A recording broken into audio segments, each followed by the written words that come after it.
கண் முன்னால் அனைத்து இந்திய அண்ணா திராவிட முன்னேற்ற கழகம் என்கின்ற அற்புதமான கட்சியை கண் முன்னால் சில தலைவர்கள் தங்களுடைய சுய லாபத்திற்காக அழித்துக் கொண்டிருக்கின்றார்கள். தமிழகத்தில் எல்லா மக்களும் அதை பார்க்கிறாங்க, எல்லா மக்களும் பார்க்கிறாங்க.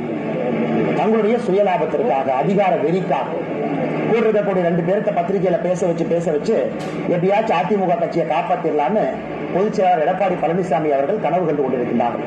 அவர்கள் முன்னால் இந்த 3-4 தலைவர்களுடைய சுயலாபத்திற்காக, அவர்கள் சுயலாபத்திற்காக செய்யக்கூடிய அரசியல் காரணமாக அது அழிந்து கொண்டிருப்பதை எல்லோரும் பார்த்துக் கொண்டிருக்கிறார். காரணம், தொண்டர்கள் எல்லாம் மாற்றுக் கட்சியை நோக்கி படையெடுக்க ஆரம்பித்திருக்கார்.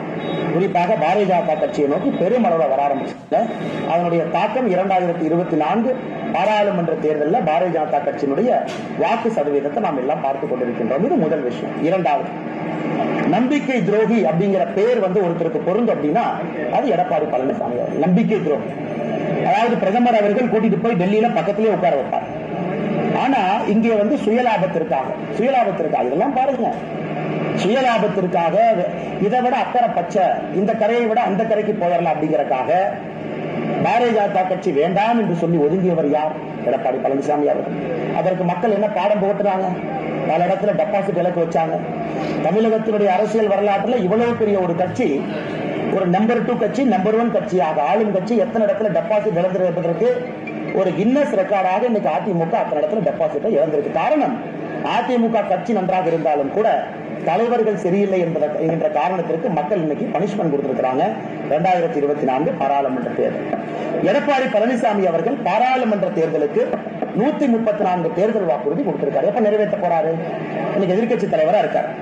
2024 பாராளுமன்ற தேர்தலுக்கு எடப்பாடி பழனிசாமி அவர்கள் 134 தேர்தல் வாக்குறுதி தமிழக மக்களுக்கு கொடுத்தார். எப்ப நிறைவேற்ற போறாரு? கோயம்புத்தூருக்கு நாங்கள் கொடுத்திருக்கக்கூடிய வாக்குறுதியை நாங்கள் நிறைவேற்றுறோம். எடப்பாடி பழனிசாமி அவர்கள் தமிழக மக்களுக்கு 134 வாக்குறுதி கொடுத்திருக்கார். எப்ப நிறைவேற்றுவார்? எம்பி இல்லாம எங்க போய் நிறைவேற்றுவார்? எந்த ஊர்ல போய் பேசுவார்? அதனால் எடப்பாடி பழனிசாமி அவர்கள் பேசுவதற்கு முன்பு சிந்திச்சு பேசணும். இதே 2024 பாராளுமன்ற தேர்தலுக்கு 134 வாக்குறுதி அவர் கொடுக்கலையா? இன்னைக்கு அதிமுக 13,000 ஓட்டு எக்ஸ்ட்ரா வாங்கி கோயம்புத்தூர்ல டெபாசிட் வாங்கியிருக்கிறார். 16.6% வாங்கிட்டா டெபாசிட்டே போயிருக்கும். 17% வாங்கி தப்பிச்சுக்கிட்டாங்க. இன்னைக்கு வீரவசனம் கோயம்புத்தூர் விமான நிலையத்தில் பத்திரிகையாளர் வீரவசனம் பேசிட்டு இருக்கார். வெறும் டெபாசிட் வாங்கின கட்சி இன்னைக்கு பாரதிய ஜனதா கட்சி குறை சொல்றாங்க. நீ கோயம்புத்தூர்ல கோட்டை தானே, 10க்கு 9 எம்எல்ஏ உங்களுக்கு தானே, 6க்கு 6 மாநகரத்தில் எம்எல்ஏ உங்களுக்கு தானே, எதுக்கு 17% போனீங்க?